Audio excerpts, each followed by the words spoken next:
Hey everyone, it's Kristen, and we are back for some more time together. We're going to talk about relationships. You'll probably find you're gravitating towards love, something happening presently, or maybe there's something that you need to know about something in the past.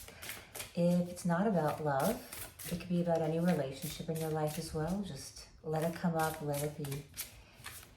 So today's topic is what unconscious cycles and patterns and fears are we bringing into the relationship, our relationships. And then we're going to look on the other side and see what's being put on you. And of course we have Nico here because the moment I turn the camera on, he always wants to come put his head right here. He loves you. All right. This is one of the cards that came out in a pre-shuffle before I turned the camera on. So with this coming up in what unconscious patterns and fears, I think it's this fear that you're going to be happy and it's going to be taken away from you. Perhaps you have experienced or experiencing, you had something that you were really enjoying, that you were feeling a lot of chemistry, it seemed really right. And then all of a sudden it's not working anymore, or there's been a breakup, or it didn't turn out the way that you thought it was going to turn out. So you're unconsciously stepping forward with this, what if this doesn't work out? And perhaps that's preventing you from really just letting loose and letting be, and just really just not always being quite as authentic and raw and real. Maybe some of you feel you're putting on a bit of what you think the person might want, or you want to be yourself. It's this sort of feeling of like, oh, I want to be myself, and then all of a sudden something kind of shoots out of your mouth that's more awkward or not quite what you really want to say, or that kind of feeling. And then it's like, where did that come from? Why did I say that? And it's this fear, this pattern of loss, and perhaps feeling, abandoned when you were at a very happy place. So what's coming in from the other side?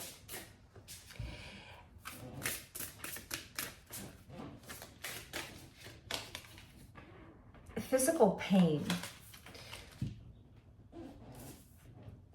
So what's coming in from the other side, or the other person, the other energy, is, I feel this is emotion. It's like an emotional experience, emotional pain that's manifesting physically, perhaps to the point where they can't move, or there seems like there's a lot of pause in between, getting together or seeing each other, or there's always an issue. There's always like, we got to have a talk. And that is kind of like, you're wondering, well, why can't we just be happy? There's a lot of chemistry here. We always have a nice time, or, we're very compatible.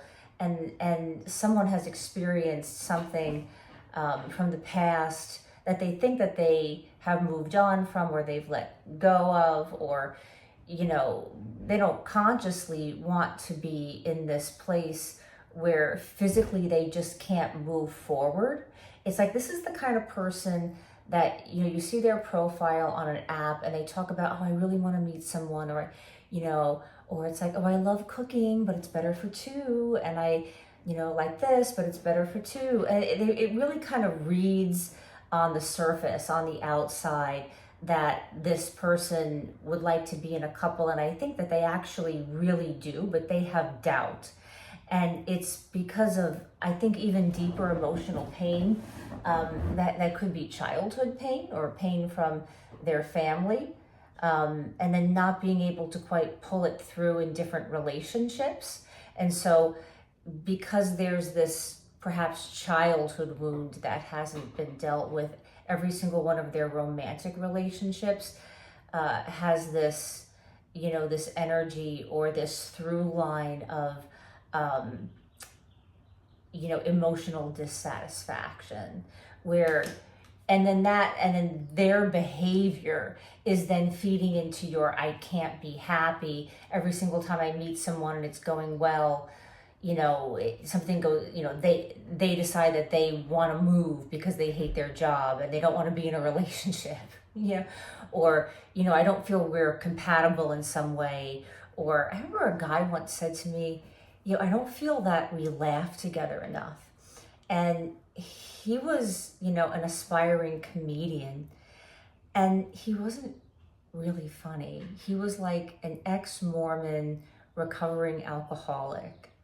And not that there's anything wrong with being an ex-Mormon or a recovering alcoholic. My father is a recovering alcoholic of 40 years. But it's just, he was just sort of, it's like making something up. I remember hearing that, we never laughed together.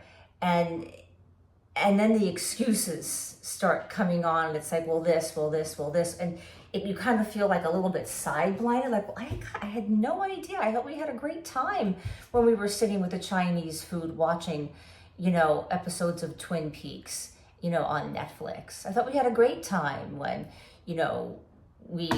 we went to this restaurant and we talked all night. And then it's like all of a sudden out of the blue, and it's their, unconscious fear about what commitment would mean to really be with someone, because commitment, perhaps they didn't have the commitment from their family, or they perhaps felt like they really let a romantic partner down.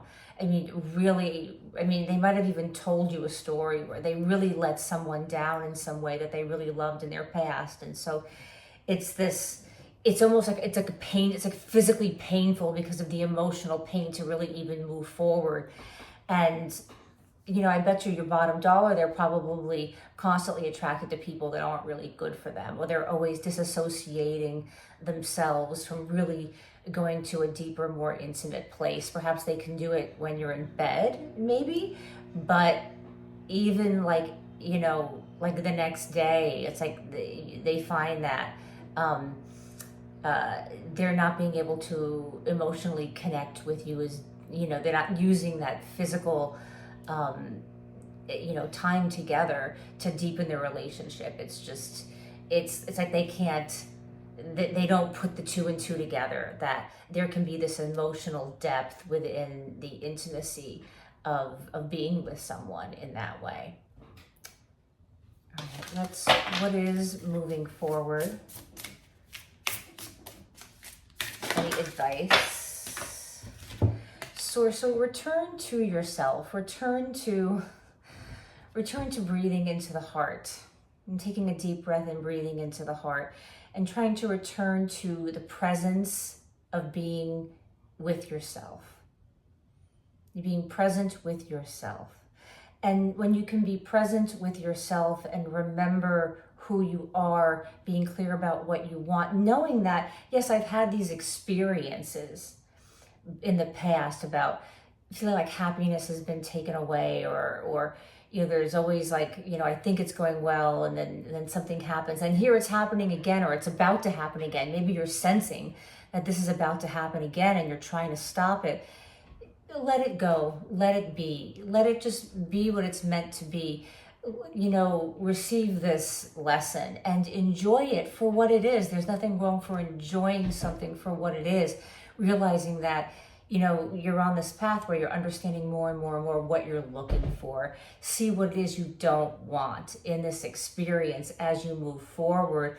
And if there is something that you do like, keep that in, write it down, maybe you get a jar and put down all, the attributes of the different people and put it in a jar, and light a candle at the next new moon, which is, if you're watching this this week, there's a new moon this week. This is May 25th. So tomorrow is the new moon on the 26th.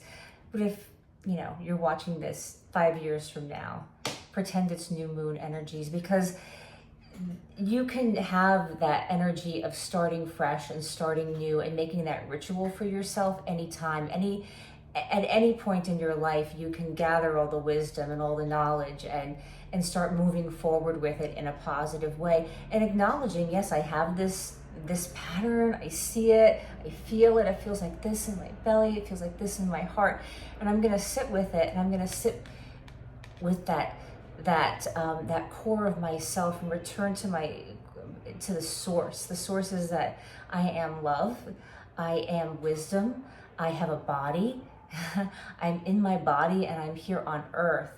And I don't have to disassociate or try to overanalyze or figure things out to remove myself from somebody else's pain. I can, let them deal with that, and I can keep moving forward in what it is that I'm looking for.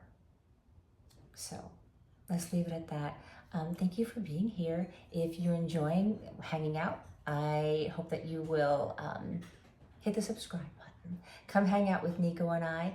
I will see you again very, very soon. Bye.